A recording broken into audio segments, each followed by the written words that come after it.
Hi, everyone. Last lecture, I showed you how to use a few methods in a simple class, namely the string class. One of the great things about Java is that you can design and implement your own classes, and today we're going to start looking at how you can make your own classes. So, you've already seen that objects have methods associated with them, and that methods perform actions on those objects. Another important thing about objects is that they are repositories of data, and so they contain what are called fields.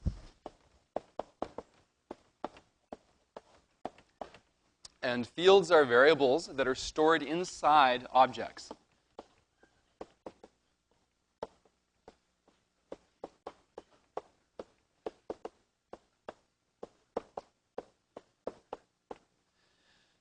And when I said during the first lecture that objects are repositories of data, well, the fields are where that data is actually stored.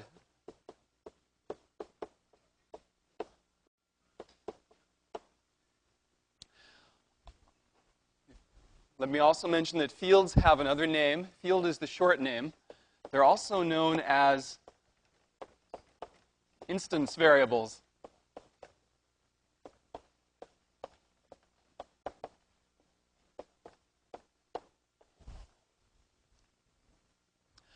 The reason why fields are called instance variables is because they are variables where you have a separate variable stored in each instance of an object. So, to give an example, let me point out that usually the way that you differentiate between fields and methods is that fields don't have the parentheses at the end in Java, and methods do. So when I write Kayla.introduce,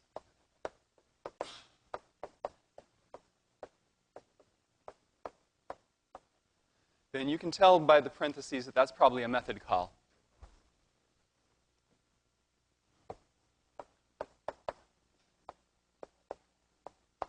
And if I write something like Kayla.age, the lack of parentheses hints to you that that's really a field.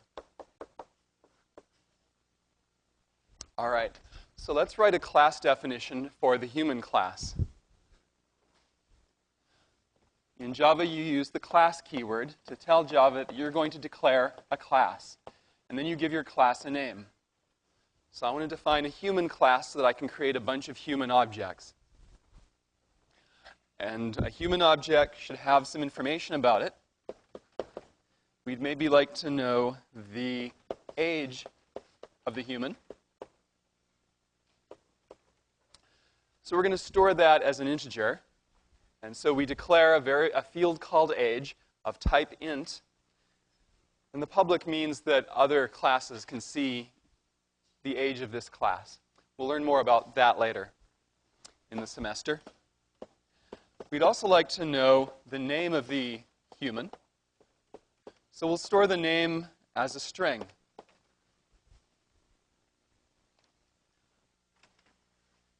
So for now, those are all the fields I need. I might add more later.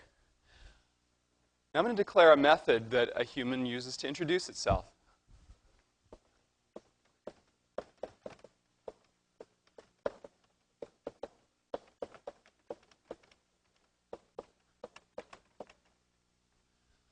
So this is declaring that every human is going to have a method called introduce that takes no parameters and returns nothing, and that any other class can call. Again, we'll learn more about the details of what these words mean later, but right now this is a simple way you can do your method definitions. And in this case, we'll just have the human print out a string that says a few things about the human.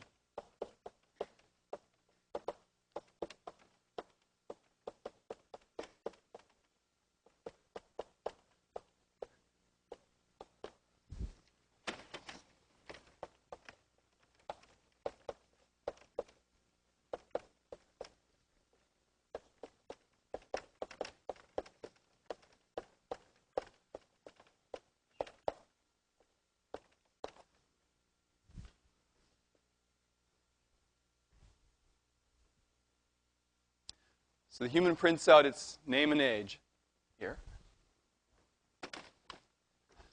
And that's the end of that particular method. But I'm going to add lots more methods later. So what you might want to do is you might want to leave a big blank here for the rest of the page with room to add maybe 4 more methods like that by the end of this lecture.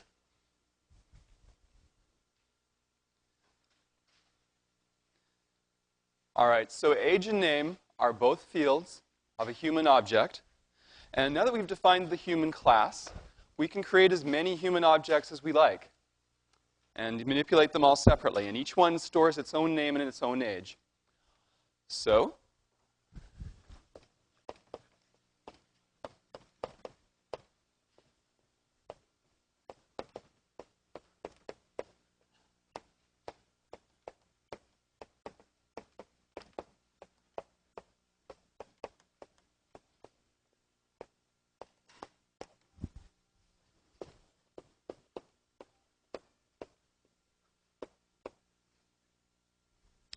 now let's write some code that uses that class.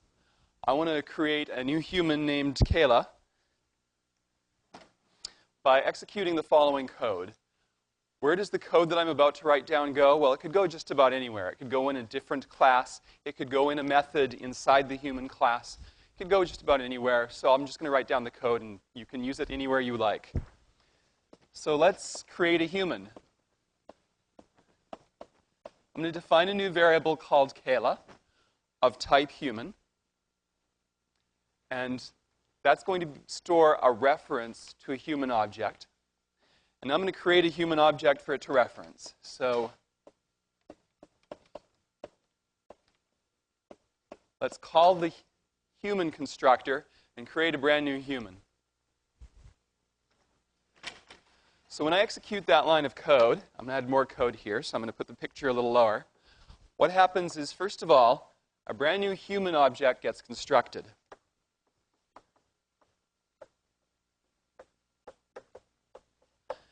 And that human object is a repository of data that has space inside it to store an age variable and to store a name variable, which is really a reference to an object itself. So the first thing this line does is it creates this new human object.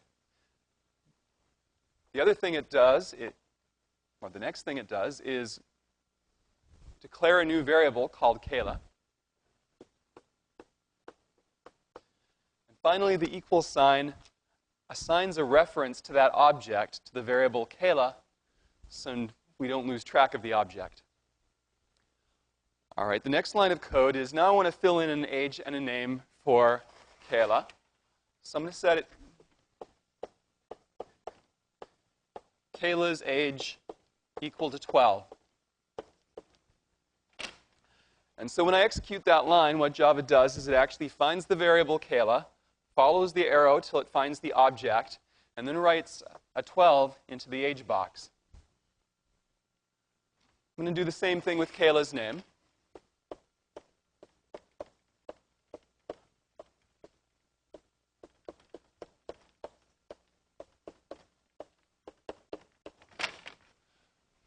Now, this line's a little different from the last one because it actually constructs a new object. It constructs a string object.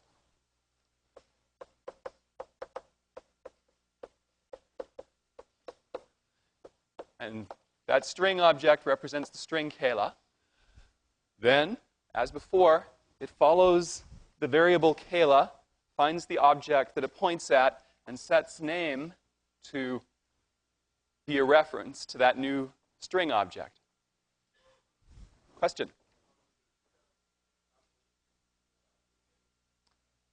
This has nothing to do with the fact that strings are immutable, actually. You could do the same thing with any object, just like that. Well, we can change this reference later on if we want and make it point to a different string. We can do that. What we cannot do is we cannot change what this particular object represents. If we want to change the name, we have to make it point to a new string object and not try to change the existing string object. Question in the front, please.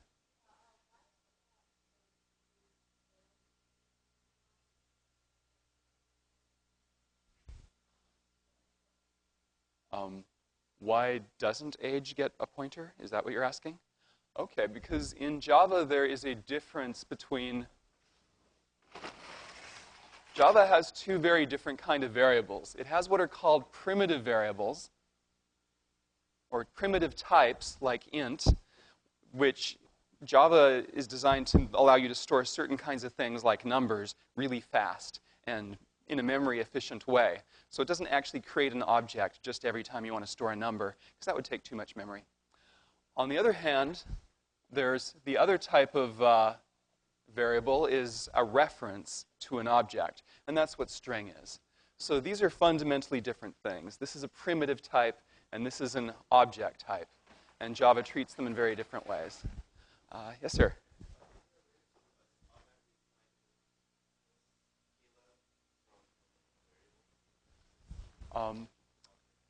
No, Java doesn't have a way to convert the name of a variable into a string like that. Yes?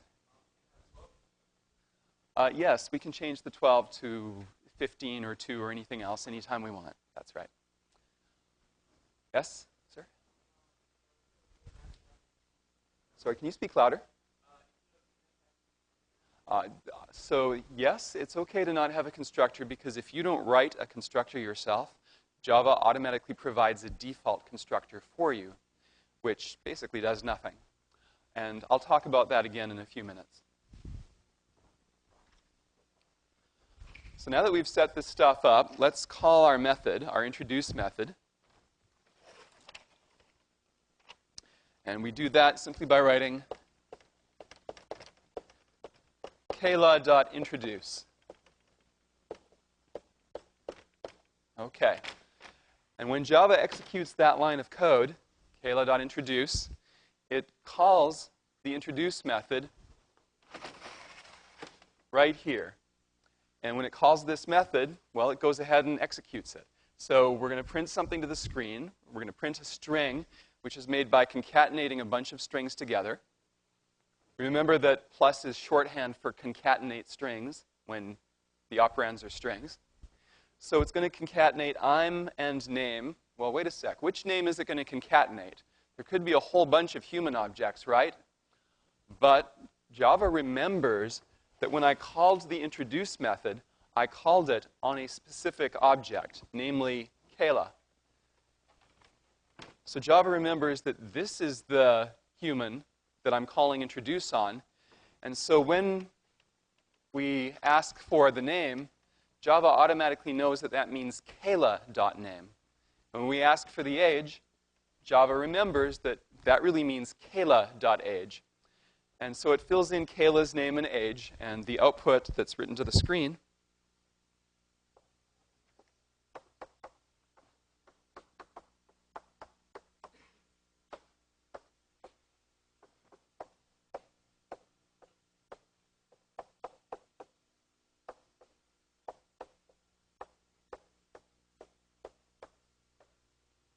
is that.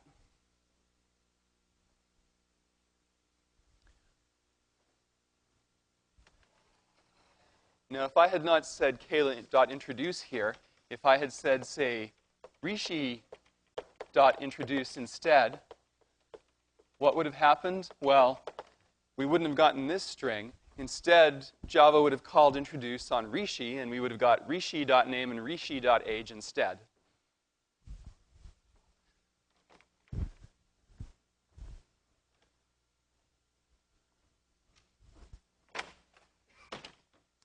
Any questions about this? Yes, sir.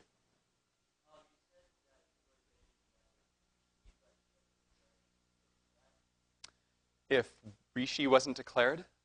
No, Rishi has to be declared and has to actually be pointing at some human object before you can call Rishi.introduce.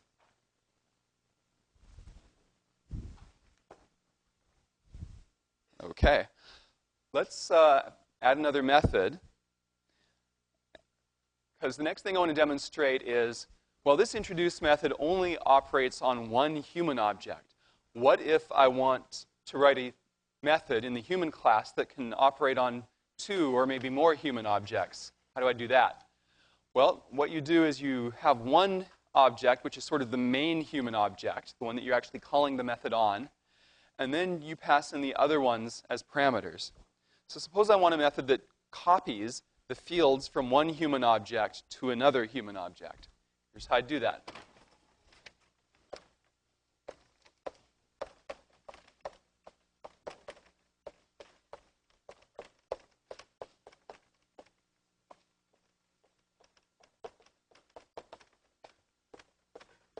Okay, so this method is called copy. It takes in one parameter, which is my original human that I want to copy, and it makes a copy of it by changing the human that I called the copy method on.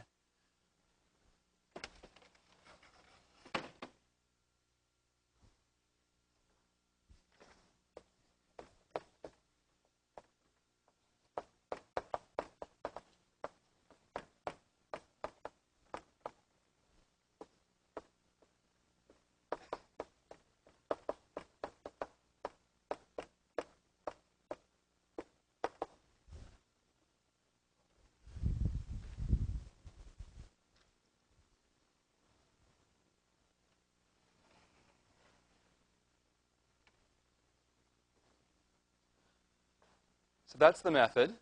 How are we going to call that method?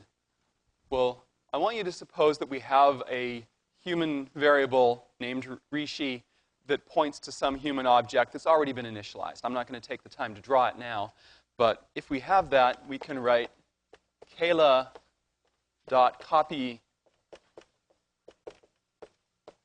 Rishi.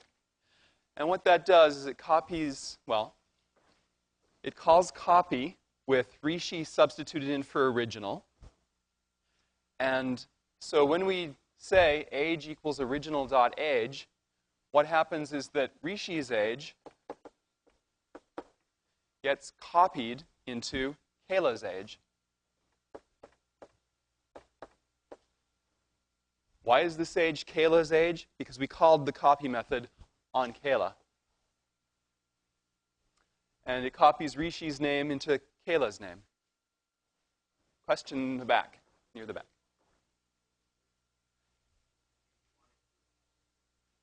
Yeah, if you reverse it, then it'll copy Kayla's fields into Rishi's, and it's not a problem. You can do that. Yes, sir?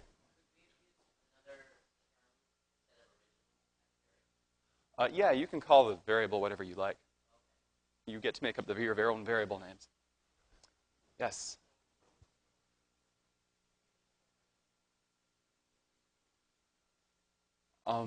That's right. So after that's executed, this age has been replaced by Rishi's age, whatever it is, and this pointer has been replaced by a pointer to whatever string Rishi is pointing at. Now Rishi and Kayla are both pointing at the same string. Yes, sir? It is the same string object. This is not making a copy of the string object. That's right. Yes? Mm-hmm.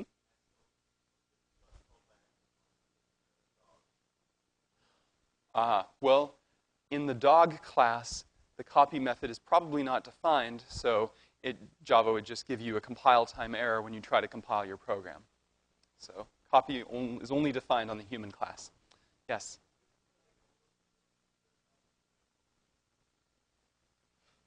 Let's see. I think Java might have some built-in thing for copying a whole bunch of fields all at once, but it's not, I don't actually remember how that's done. Normally, you would just write code that copies all the fields one by one. But if you have a huge number of fields, you probably store them in an array or something so you can use a loop, which we'll learn to do later in the semester. Red shirt, sir.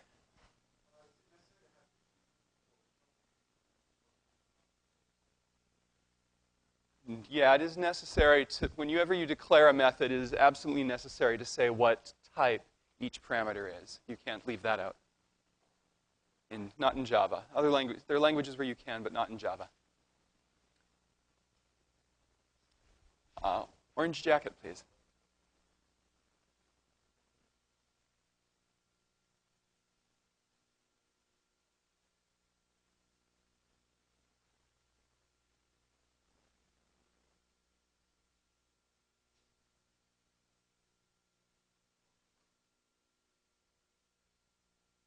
I'm sorry, you're asking what if there were no Rishi, or?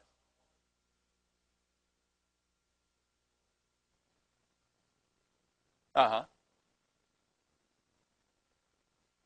If you have not declared a variable called Rishi at all, and you try to write rishi.introduce, the compiler will give you an error and won't compile your program. Okay, I think I need to go on at this point. So, more questions later.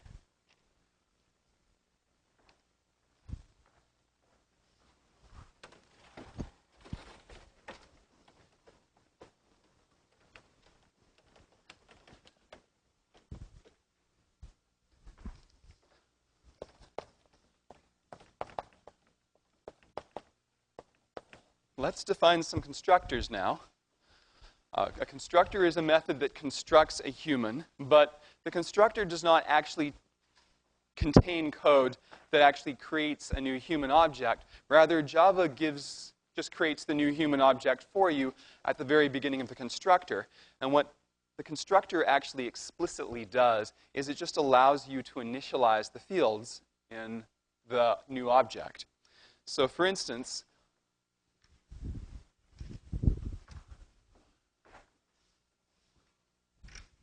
I'm going to add a constructor here that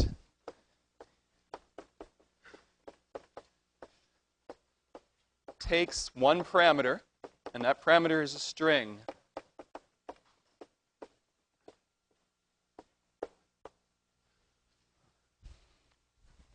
Now you'll notice one interesting difference between the constructor syntax in Java and other method syntax. In most methods, you have to say the name of the method and what the method returns, if anything. Void means it doesn't return anything. But with a constructor, you combine them into one because a constructor has to have the same name as the class, always. And a constructor always returns an object of the class. So this is a constructor called human that returns a human. And this particular constructor is going to assume that all humans are 12 years old when they're born. And it gives them a name based on the parameter.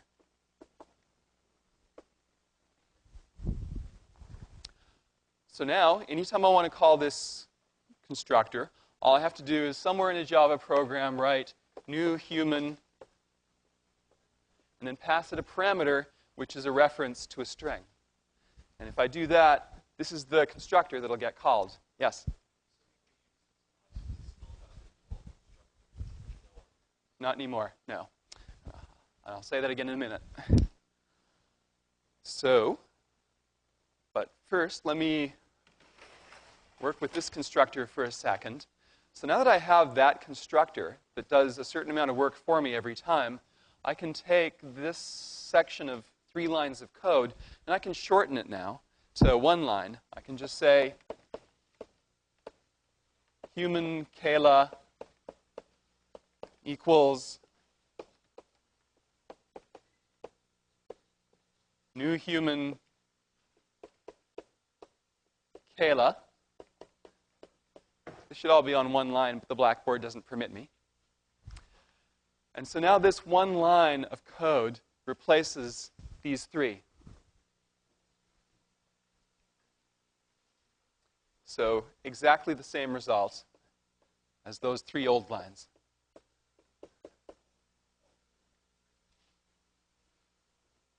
And now to answer the question that was asked of me a minute ago,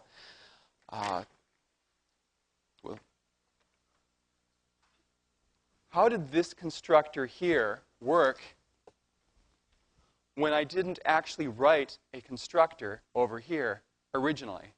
And the answer is, if you don't provide any constructors at all, then Java always provides a default constructor for you.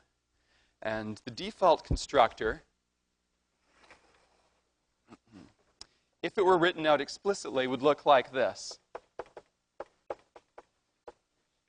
It's a constructor called human that takes no parameters and does nothing.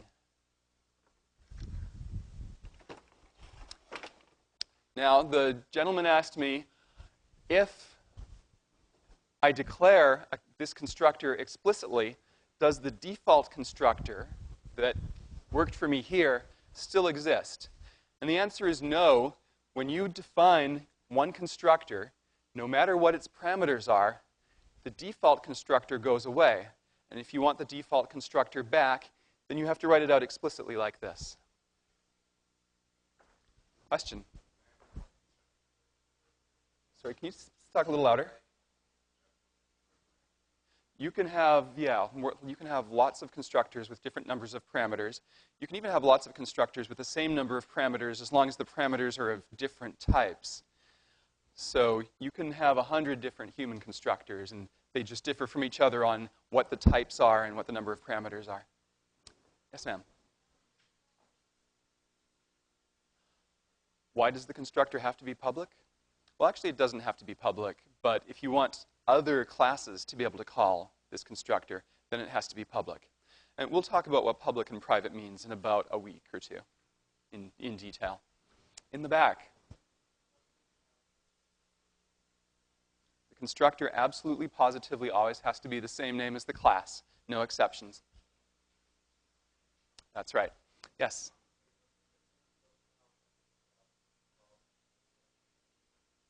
How another class could call the same constructor?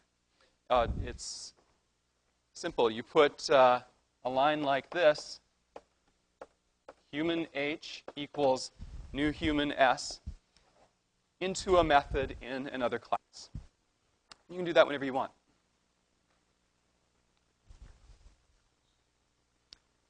All right. You can also override the default constructor.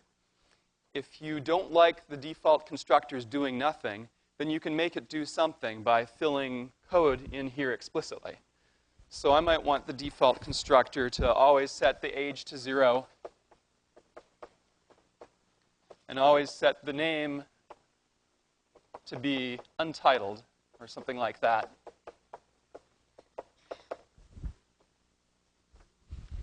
And then instead of the default constructor doing nothing, now it does what you want it to do.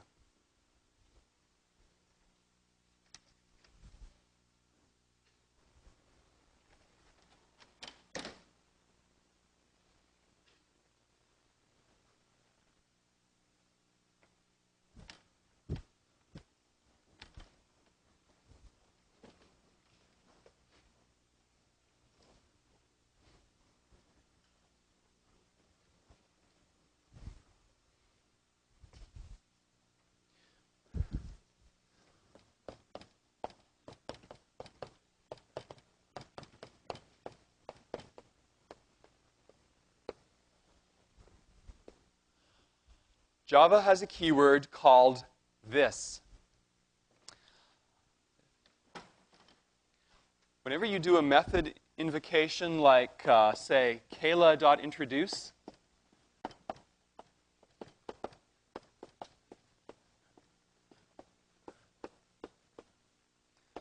I told you that Java remembers that introduce was called on Kayla. Here's one mechanism by which it remembers that. When you call Kayla introduce, that implicitly passes an extra parameter.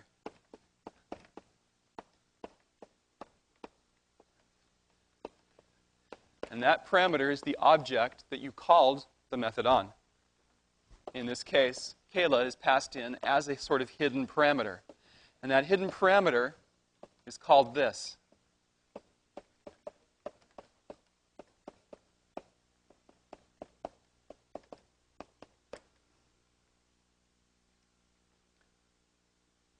So what does that mean? Well, one thing it means is that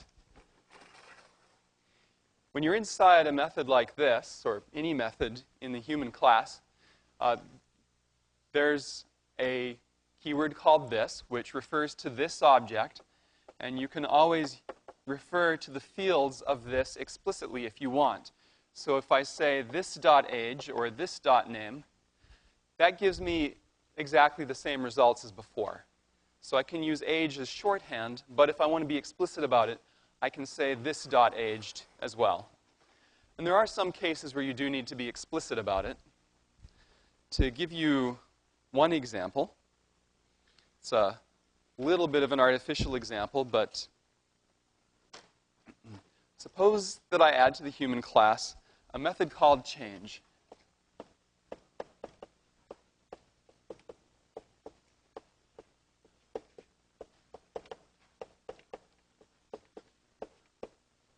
Okay, so I mean for this method to be over there in the human class. What this method does is it just changes the age and the name of a human object.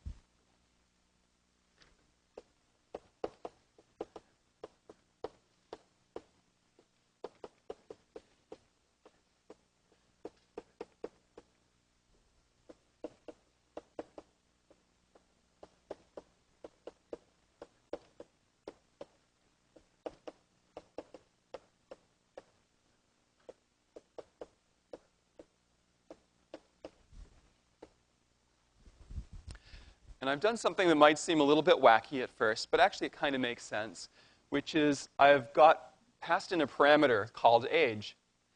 And so this parameter age is the same name as the age field in the human object. So now I've got two different variables called age. How do I tell them apart? Well, by convention, inside a method, parameters and local variables, their names always take precedence. So if I just write down age, that refers to the parameter, not the field in Kayla. And if I write down name, that refers to the local variable, not the field in Kayla. So how do I address the field in Kayla? Well, now in this particular case, I need to explicitly say this dot age, which means Kayla's age, and this dot name, which means Kayla's name.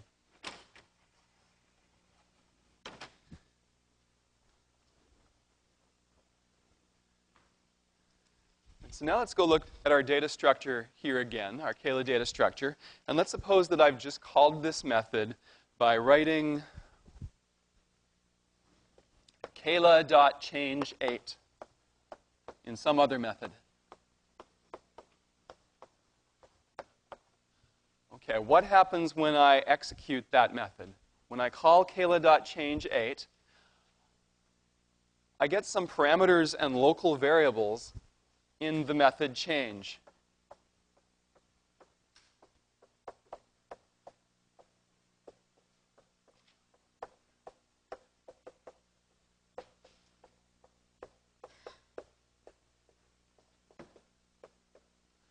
So first of all, I have a parameter called age. And since I passed in 8 here, that's what that parameter gets set to, is 8. And second of all, I've got a local variable called name.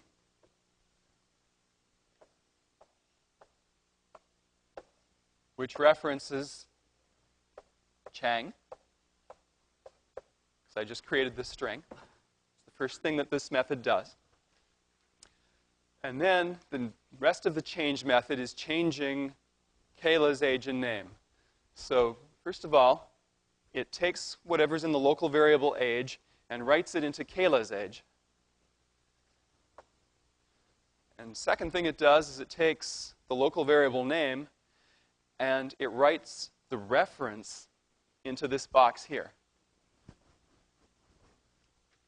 So now this box points at this object down here.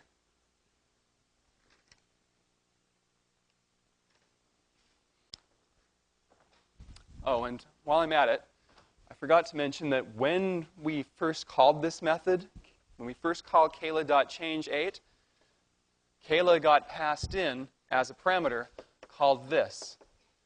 So what that means is that whatever's in the Kayla box gets copied into the this box when I write Kayla.change.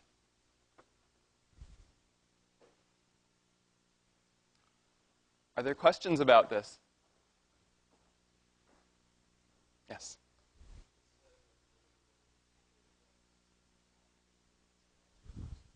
Well, whatever's in the Kayla box gets copied into this box.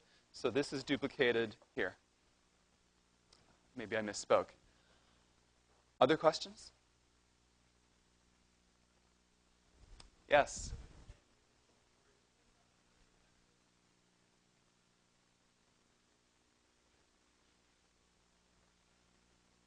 Can you say that again? Can I use this outside of the method that I'm calling? No. So inside any of these method calls, I can use this, but it refers to whatever object these methods were called on. And this disappears when the method finishes. So there's one other very important thing that you should know, which is that you cannot ever change the value of this.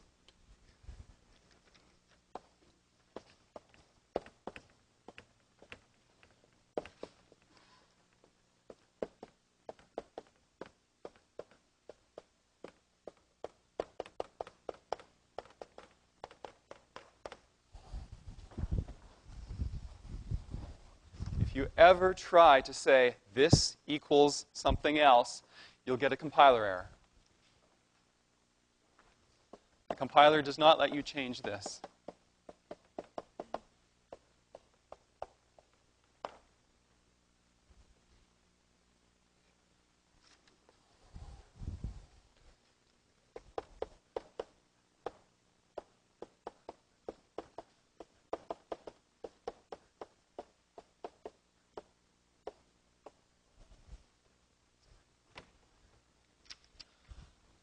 There's another Java keyword that you should know. It's called static.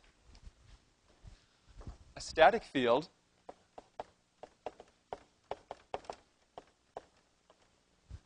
is different from a regular field. Like a regular field, it's a variable, but there's just one. It's a single variable shared by a whole class of objects.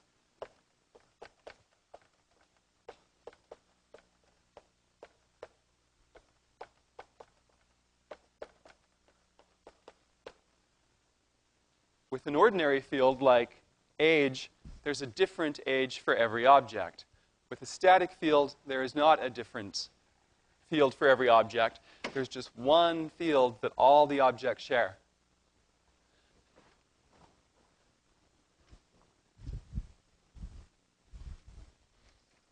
So,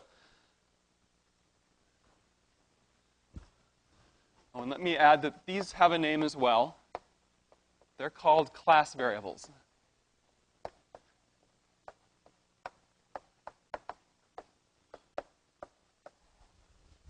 So instance variables are variables where every object has its own copy of the variable, or its own unique variable.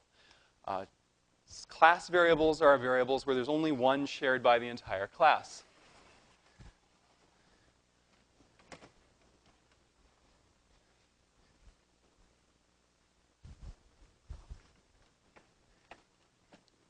And the way to declare a class variable is by using the static keyword. So you write something like public static int number of humans.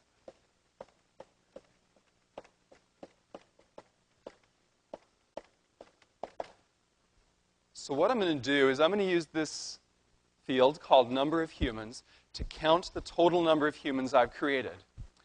Now, it doesn't make sense for each human to have its very own field called number of humans, because first of all, the number of humans is always the same for every human object. And second of all, if there are a million human objects, I don't want to have to go through all million of them and update each and every one of their number of human fields every time I create one new human. That would be really slow. So I'm just going to have one number of humans variable that's shared by all the humans. And now I'm going to use that in the constructors. So whenever I call a human constructor, I'm going to just make a little note that the number of humans has increased by 1.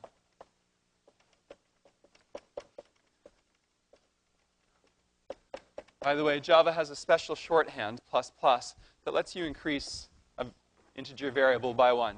Question? Well, it's always a nicety. You can do that. As it happens, it's a default in Java that something that's not initialized gets initialized automatically to 0. But Sure, in this case, let's make it explicit. So that'll initialize it to 0 when the human class is first declared. Yes?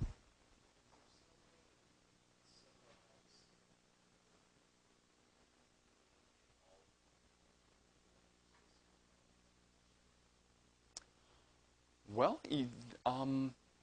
there is a way to tell all the other constructors to call this constructor, and I'll get to that later in the semester. And so that's probably, from a software engineering point of view, the right way to do what you're saying. Question?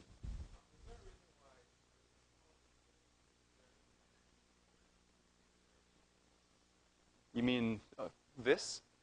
I don't know the history of why this is called this, but it's true in a lot of languages.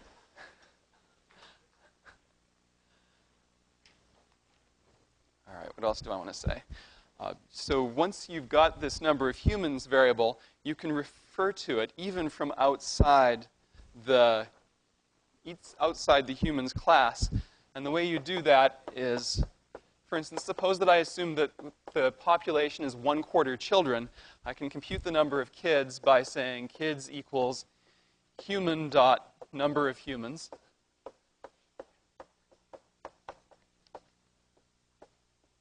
Over 4. Another example of a static field is system.out. Just thought you should know.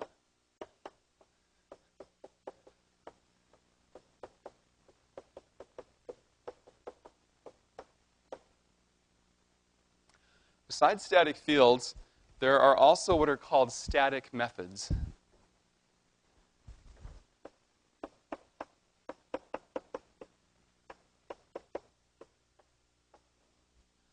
Static method is kind of a related idea.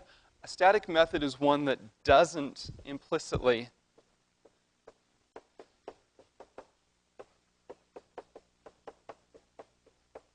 take an object as a parameter.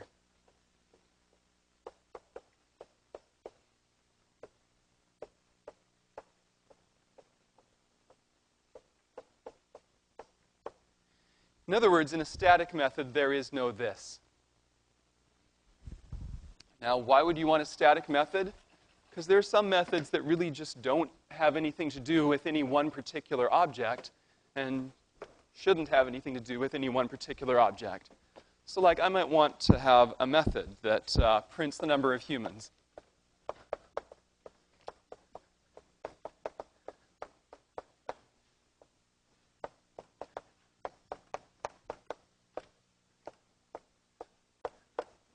And there's no reason why I need to pass it a particular human object to get this general question of how many humans are there. Instead, so I just make the method static.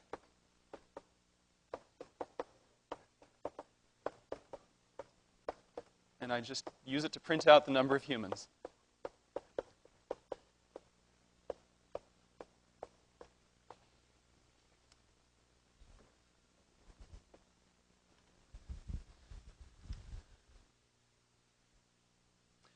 And by the way, the reason why I didn't have to write humans.number of humans is because this is inside the human class.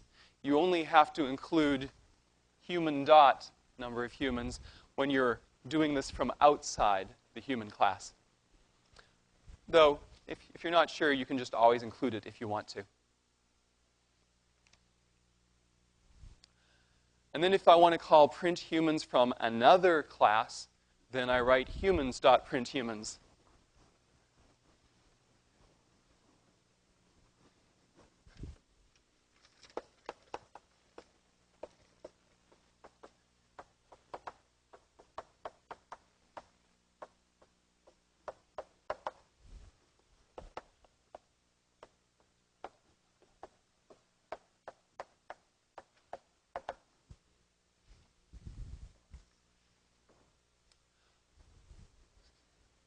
I'll get to questions in a second, but let me say two more things. One is that you'll recall that the main method is always static.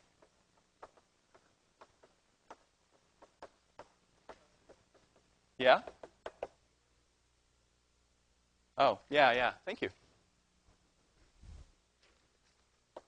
You're right. So the main method is always static because when you're first starting a program, you don't have any object to pass in yet. And another very important thing to always remember is that in a static method,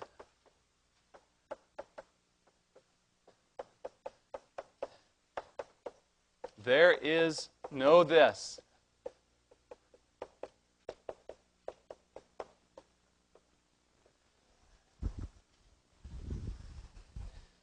And if you try to refer to this at all inside a static method, you get a compile time error.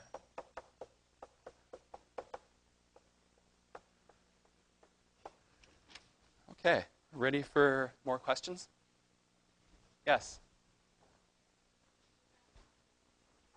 I'm sorry, can you speak a little louder, please? What dot print humans? Oh, can you do Kayla dot print humans? If I write Kayla dot print humans,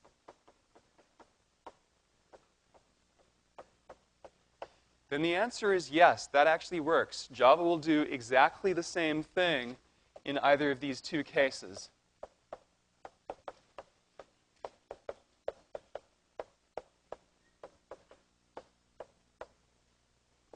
Now, since print humans is a static method and it has nothing to do with Kayla specifically, the second one is kind of considered bad style because it's not as clear what's going on.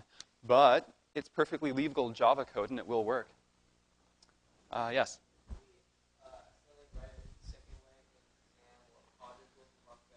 Nah, I'm not that anal. Yes, sir?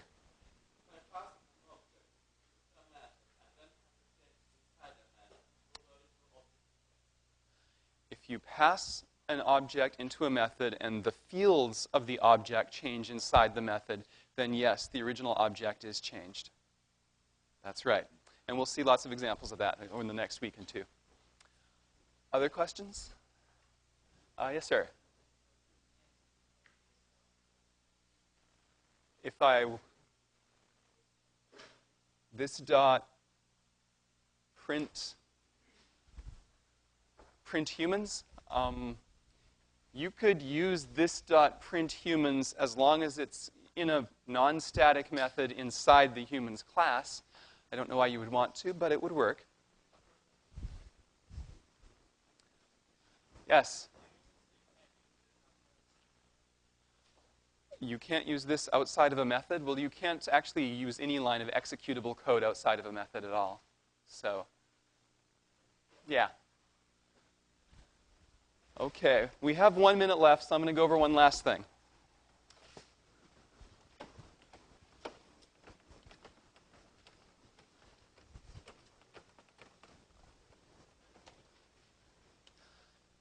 The one last thing is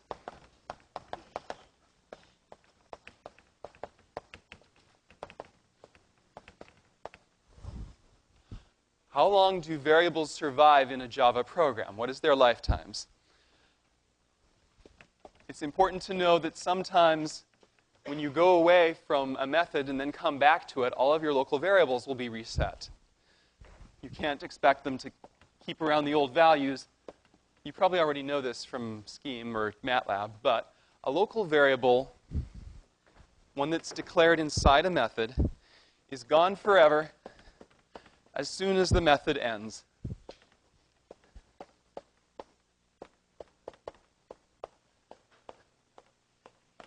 If you call the method again, you will have the local variable in existence again, but it won't remember its old value.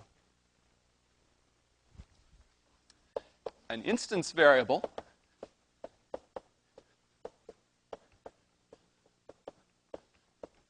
which means a field that is not declared static,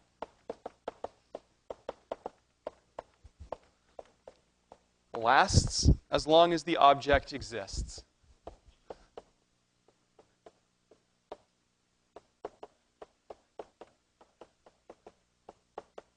How long does an object exist? Well, an object exists for as long as there's a reference pointing at it that you can reach that object by. Finally, a class variable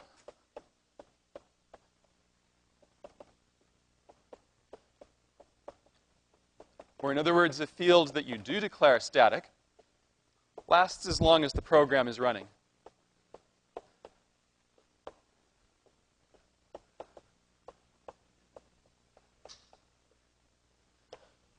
All right, end of lecture. Any final questions?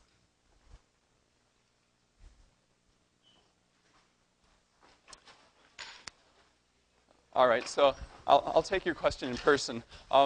Monday is a holiday.